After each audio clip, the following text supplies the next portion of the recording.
இன்னைக்கு ஒரு சின்ன மினி விளாக் பார்த்துடலாமா? பசங்க வந்து ஸ்கூல் போயிட்டாங்க. வந்த உடனே எதாவது செஞ்சு குடுங்கன்னு கண்டிப்பா கேட்பாங்க. ஸோ அவங்களுக்கு பிடிச்ச மாதிரி ரொம்ப டேஸ்டியான ஒரு சிக்கன் சீஸ் கட்லெட் எப்படி செஞ்சு பார்க்கணுமா? செய்யறது ரொம்ப ஈஸி, வாங்க செய்யலாம்.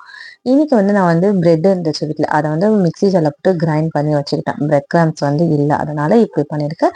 நீங்க கடையில எதுக்கும் வாங்கிக்கலாம். இப்ப அதே மிக்ஸி ஜார்ல ஒரு 1/4 கிலோ வந்து போன்லெஸ் சிக்கன் எடுத்துருக்கேன். அதுல இப்போ மசாலாலாம் ஆட் பண்ணிடலாமா?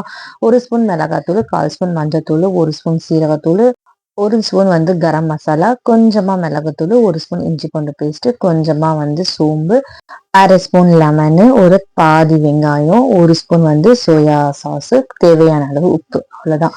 கொஞ்சமா வந்து கருவேப்பிலை இதுன்னு ஆட் பண்ணிக்கோங்க. இப்போ அதை நல்லா வந்து பேஸ்டா வந்து அரைச்சி கொண்டு வந்துட்டு, ரொம்ப பேஸ்டா இல்லாம கொஞ்சம் நர இருந்தாலும் ஓகே தான்.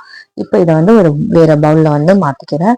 வேற பவுல்ல மாத்தின அப்புறமா இப்போ அடுத்த தேவையான பொருள் என்ன, முட்டை. முட்டை வந்து ஒரே ஒரு முட்டை எடுத்துக்கேன். அதுல வந்து உப்பு, மிளகுத்தூளும் போட்டு நல்லா பீட் பண்ணி வச்சுட்டேன். அவ்வளவுதான். இந்த எல்லா பொருளும் நம்ம ரெடி பண்ணி வச்சிட்டோம். இப்போ வந்து நல்லா வந்து நம்ம அந்த கட்லெட்டை வந்து நல்லா மிக்ஸ் பண்ணி வச்சுட்டு, இப்போ வந்து ஒரு சின்ன பொர்ஷனா எடுத்து நம்ம உள்ள சீஸ் வச்சு ரோல் பண்ணிட்டு, ஒரு டிப் வந்து முட்டையிலையும் கொஞ்சமா வந்து பிரெட் கிரம்ஸ் வந்து நல்லா பெரட்டி வந்து எல்லாமே ஃபர்ஸ்ட் வந்து நம்ம ரெடி பண்ணி வச்சுக்கணும்.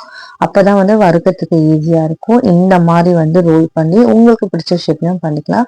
நான் எல்லாமே வந்து ரெடி பண்ணி வச்சிட்டேன். இப்போ ஆயில் வந்து ஹீட் ஆனதும் ஃபர்ஸ்ட் கொஞ்சமா போட்டு பார்க்குறேன். நல்லா ஹீட் ஆயிடுச்சு. இப்போ வந்து ஃப்ளேம் வந்து ஸ்லோலே வச்சுட்டு நம்ம வந்து ரெடி பண்ணி வச்ச கட்லெட்டை இதுக்குள்ள போட்டு நல்லா டீப் ஃப்ரை பண்ணி 2 சைடும் ஃப்ளேமை வந்து ஸ்லோல வச்சு டீப் ஃப்ரை பண்ணி விட்டோம்னா நம்மளுடைய டேஸ்டியான சிக்கன் சீஸி கட்லெட் ரெடி. நீங்க சாஸ் கூட தொட்டு சாப்பிடலாம், இல்ல அப்படியும் சாப்பிடலாம். டேஸ்ட் ரொம்ப எம்மியாவே இருக்கும்.